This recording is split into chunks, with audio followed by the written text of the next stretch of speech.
Hello, this is Mark Tooley, editor of Providence, a journal of Christianity and American foreign policy. And today I have the pleasure of speaking to our contributing editor and frequent writer, Daniel Strand, who is a student of the late, great Jean Bethke Elshtain, and currently teaches ethics at the Air Force Army War College, but of course speaks only for himself. And sometimes not even that, but always speaks well. And today will speak to us a little bit about an article he wrote for us last week about Catholic integralism and how we might respond to it. So Daniel, thank you for joining this conversation. Thanks for having me, Mark. Glad to be here. Tell us a little bit about what is integralism and why should we care at this point? Yeah, I think most people, even probably many Catholics, at least in America, will find integralism a very interesting and sort of exotic topic. I remember I actually taught a course when I was a professor at Arizona State University at a Catholic church that they had me come in to teach on political thought. And I found myself to be the most Catholic of all of the people in the room, even though I was the only Protestant present. And I think that's because the ideas of integralism, integralism is a lot of things, so it's hard to just pin down as a single thing, but it's generally the idea that political communities should be oriented towards the highest good, which is God. And that in order for society to be virtuous and just, it must be ordered in a direct way. Unlike the United States, where we have a disestablished church, and we allow we allow that ordering to occur, not coordinated with the state, even though the founders assumed it and desired it. It was not directly coordinated. What the integralists, Catholic traditionalists, are arguing is for some sort of return to that model, the medieval model. Let's say this is the model that, just to be overly general, but the model that prevailed in Europe, and you could say the United States in many ways was reacting to. The Disestablishment Clause, or the First Amendment, was in direct response to this model. And so you have people like Adrian Vermeule, at Harvard Law School. Harvard Law School was kind of the intellectual wellspring, but I've encountered this amongst Catholic theologians for a long time. And these are just the kind of current popularizers, provocateurs of the movement. But this has been an undercurrent in Catholic theology, even in the United States, really. Forever. It's not gone away. I think in many respects it's gone underground, or maybe it's become the sort of minority voice, but it's really starting to come back.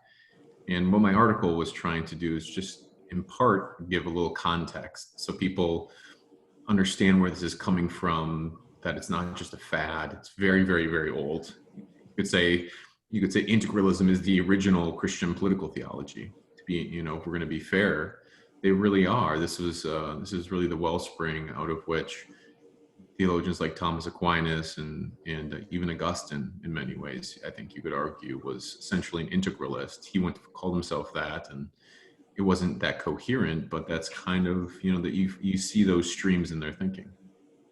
Now, this rise of integralism among some American Catholics comes amid a wider indifference, despair, questioning of quote-unquote liberalism and of American democracy in itself. And of course, the integralists are not large in number, but as you reference, an increasing number of thoughtful young Catholics seem increasingly susceptible to it. So it's something we need to be aware of and to contend with. You yourself are a Protestant, Reformed, Presbyterian, Augustinian, and so you offer a very insightful critique, but you also question whether or not David French's evangelical response to it is adequate, in that French of course, advocates a neutral public square where all are free to contend in the arena of ideas, and you do not find that to be an effective response to integralism. Why not? Well, I do. I'm not unsympathetic. As you know, I find, um, I find the American political project persuasive as a Christian. I don't.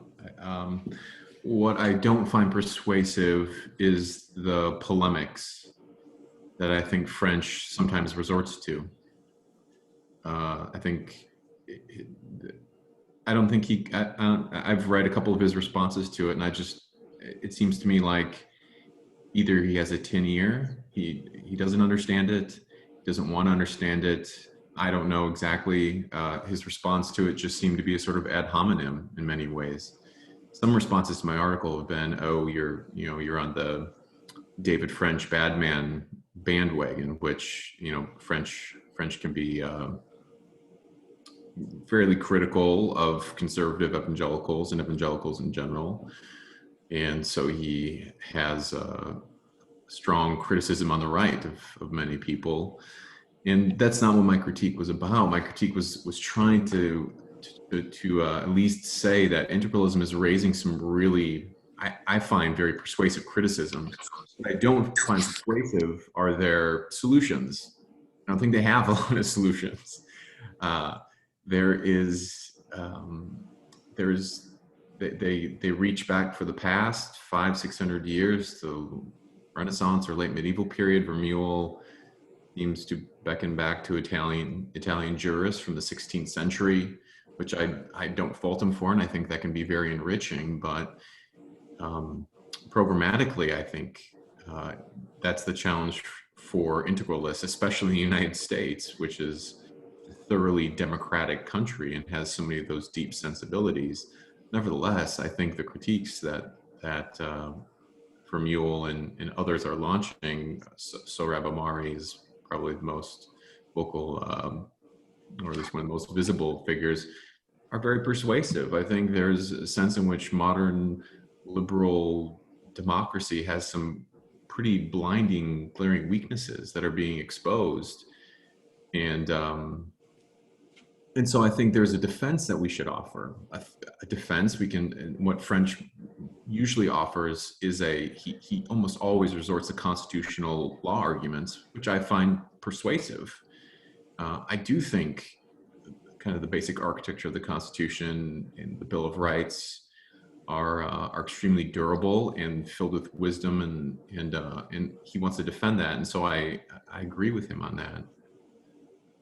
But he seems to not take seriously the criticisms of someone like Vermeule and they point to just the cultural decay that we see around us, all the trend lines in terms of family dissolution. You tick off the boxes on social issues, and there are some really disturbing trend lines in any, across the culture. And I think he'll pay lip service to that, but what I'm hoping for is that we have a conversation that really takes what I think are pretty penetrating criticisms and maybe try to, at least at the end of the article, I try to engage it a little bit and encourage and at least hopefully say can we get past a sort of just a reaction to the ways in which integralism just seems so un-American and seems to push against most of our deepest intuitions, and at least try to have some sort of constructive conversation. As you mentioned, there are, you might call them fellow travelers to the integralists who are not themselves integralists, people like Patrick Deneen, Mm-hmm. Rod Dreher, Sohrab Ahmari, Mm-hmm. who nonetheless share the critique of America's founding principles, which I think are exhausted or were never tenable for the long term to begin with. So the question is, as a Christian realist yourself, are Christian realists definitionally liberals, classical liberals? Mm. And are Christian realists by definition summoned to defend the classical Anglo-American political tradition? Well, I guess I'd have two responses. One is yes, and one is no. I'd say my first answer would be yes, and then a Christian realist is not a utopian. They're going to work with the materials that they have at hand. And so I think they're always, instead of advocating for revolutionary, incremental ways that society can be improved but not perfected. So I say the reason why I find integralism in the end, I mean, for a lot of reasons, but at least one of them is America is not Europe. You will find some sort of appetite and even historical sort of roots in Europe that can connect with some of what integralism is arguing. There are state churches in Europe still. There's a history of that sort of coordination between church and state that Americans will not do. I mean, that is not part of the American project. So I think Christian realism. So I would say yes, a Christian realist in the United States, at least contextually, I think you're going to have to work with the American project and the system that we have established. On the other hand, I would say, does a Christian realist have to be a defender? No, I don't think we have to be a defender. I think sometimes Christianity and democracy are too closely wedded, and that presents the danger of thinking Christianity, and this is Americans, right? Americans think democracy to us is a sacred calling, a sacred institution. Americans can't get, the solution tends to be, let's get more democracy.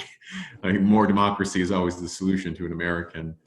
And so I think a Christian realist can say this is our system, for better or for worse. I think it has a lot of merits to it, but at the same time probably needs to have a little bit of an arm's length and a historical perspective to understand that we're not the only way of doing things, and that there's some blinding faults to democracy, but I think it's a totally defensible order that can be relatively just. And maybe I'll sound very American right now, but I think democracy has done as good as anything else out there in terms of securing freedoms, preserving communities, advancing the welfare of the people. And so I think I'm not among the naysayers in the apocalyptic doom and gloom party, but I think a Christian realist, if anything, is always willing to see the dark shadows and the sinful side of human nature and human society. So that's why I guess into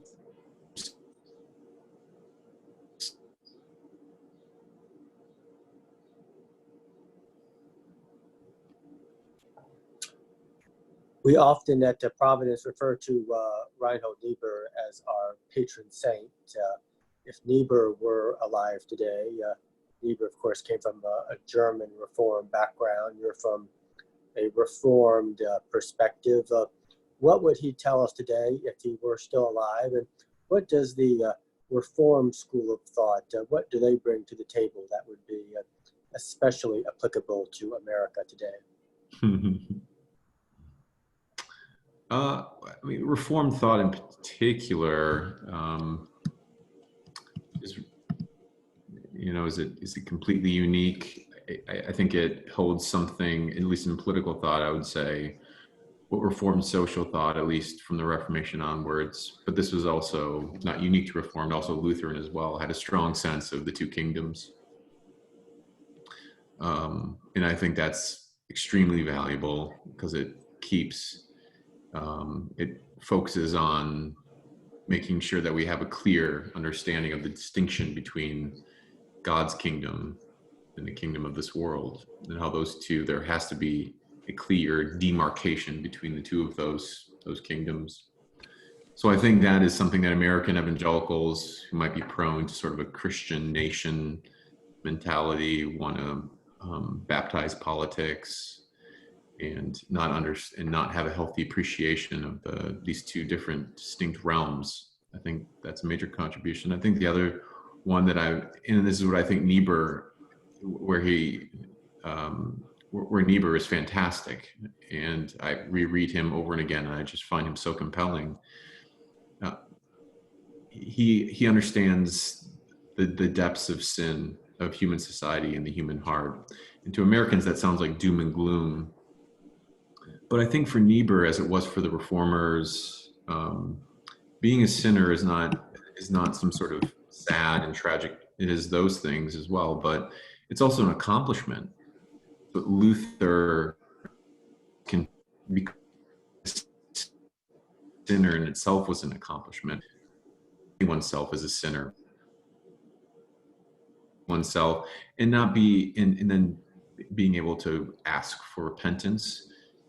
It's a certain self-understanding and an understanding of how society works. And at this moment, you look at so much self-righteousness, so much zealotry on either side of these issues. I think Niebuhr is such a compelling person because he's willing and able to see the sin not only within the individual human, but the way that this polarization plays out across the political spectrum.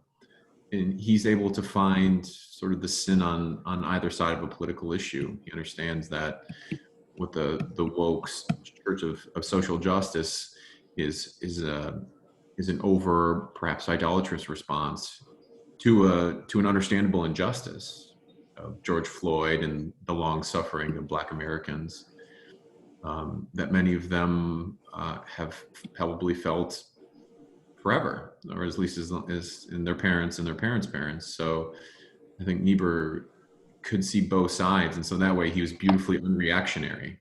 He was willing to criticize his own side as well as he was willing to point out the failures of the other side as well. So when I look to Niebuhr, I find him on that point just convicting, because he's willing, who was from the left, and you could say probably sort of moved towards the center throughout his life.